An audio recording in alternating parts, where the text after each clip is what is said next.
We have a very sad update for you. Authorities say 8 backcountry skiers have been found dead. One is still missing after an avalanche near California's Lake Tahoe.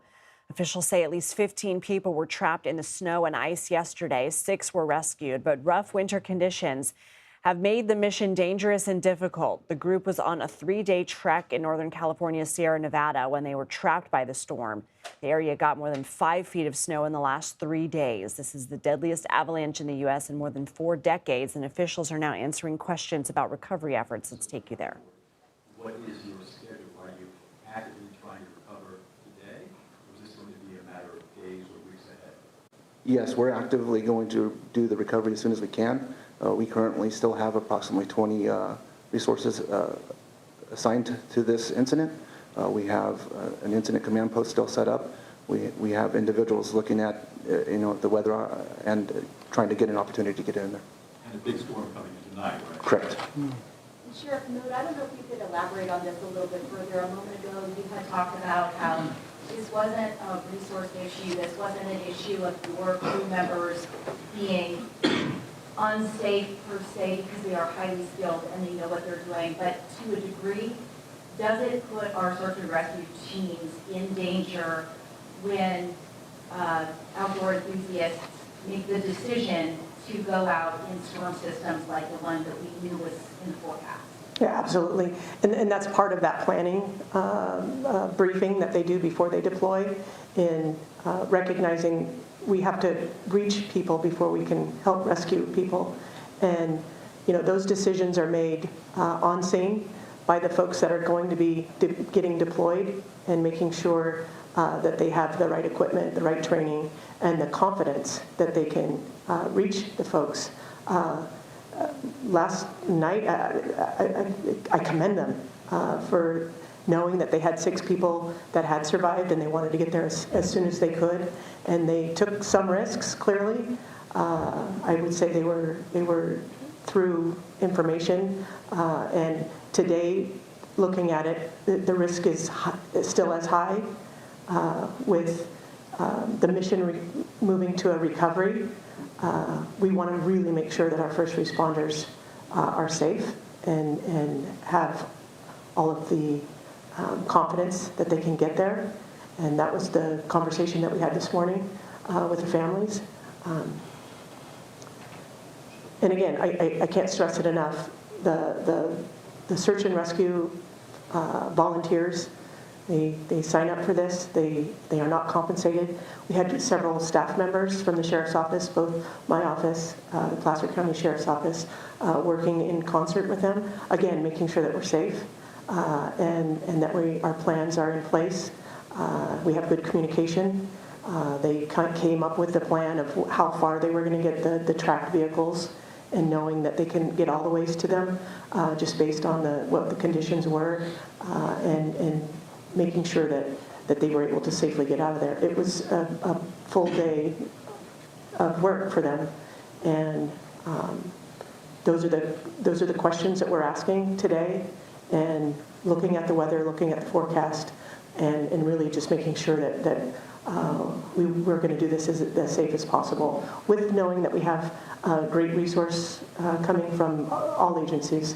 Yesterday, I was inundated with texts and words of encouragement from all sheriffs across the state, saying, if you need us, we'll be there.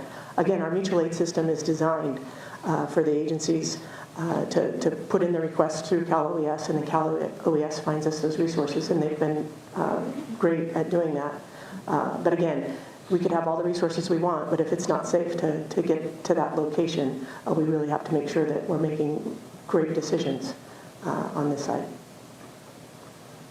We know that group left the Frog Lake huts. Were they the only people left in the huts? Are there anyone still there who maybe decided the way out?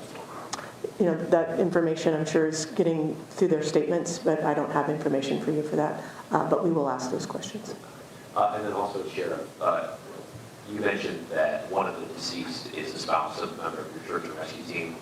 What is the impact on the team knowing this is such a personal connection?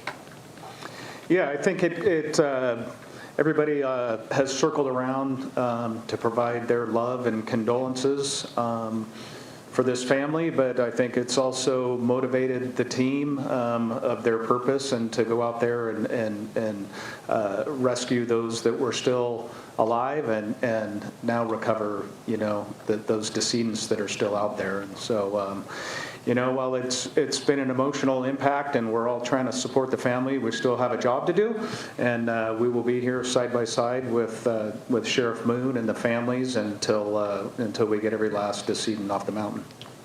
And then also for you, Sheriff, and really for anyone, it's not uncommon for avalanche fatalities to happen. This is a very high number, a number that I don't believe we've seen for decades. Have any of you seen a rescue operation, particularly a deadly operation of this scale in the past, or was this something that was new for your tenure? Yeah, I'll turn it over to Sheriff Moon in a second because I know she just had another fatality that within the last 12 months in that Castle Peak area. But, the Placer County Sheriff's Office has dealt with a severe avalanche tragedy and the avalanche at Alpine Meadows, which I believe we had 7 fatalities. That was extremely taxing on our organization and the community at the time. To see this tragic incident unfold and potentially have that many losses of life, it's horrible to see, and I think that's why we're all so committed to seeing this through until the end. It's unfortunately we're kind of at the will of Mother Nature at this point, and going to have to wait for hopefully a decent break in the weather and make sure we get every last soul off that mountain. Do you know when that might be, a break in the weather? I'll leave it to the Nevada County We have been listening Sheriff's to Office. Nevada County, California Sheriff's Office update and the search and rescue efforts here for the skiers that have been impacted by the avalanche here near Lake Tahoe. By the numbers, tragically, 8 of the 9 skiers they were looking for have been found deceased. 1 remains unaccounted for. 6 have survived, so a total of 15 skiers impacted by this, 2 injured. 1 remains in the hospital with non-life-threatening injuries. We did just hear from authorities that one of the skiers involved is the wife of one of the search and rescue members. It's unclear if that woman is one of the bodies that they have recovered. Just a sad story all around, and really difficult conditions here for search and rescue teams. Difficult conditions for skiers as well. More than 5 feet of snow fell in the area in the last 3 days. There were winter storm alerts and avalanche warnings ahead of this. Those avalanche warnings have now been extended through Thursday morning in the area.